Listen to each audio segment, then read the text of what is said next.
قالوا لي احنا زهقنا بقى من القليه ومن الشوي ومن السليق. قلت لهم تعالوا لي، انت كده جيتوا في ملعبي، هعمل لكم اكله تحفه فاخر من الاخر. قالوا لي خلاص وريني بقى شطارتك ووريني هتعملي لنا اكل ايه وهيعجبنا ولا لا.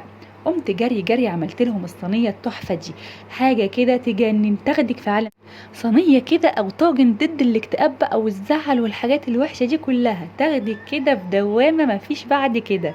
يلا بينا نشوف احنا عملنا ايه مع بعض. انا معايا هنا اول حاجه كميه من البصل مقطعه كده طرنشات زي ما انتم شايفين كده، احمر او ابيض الاتنين هينفعوا. هضيف بقى عليهم ايه، رشه كده من الفلفل، وهضيف كمان رشه كده من الملح. التركه دي بتفرق جدا في الطعم بتاع البصل. ندعك بقى كده كويس كده. دعكت البصل معايا اهو. اجهز بقى كمان الفراخ معايا كده. الفراخ هحط لها رشه من الملح، بسم الله اهو، واحط لها كمان رشه من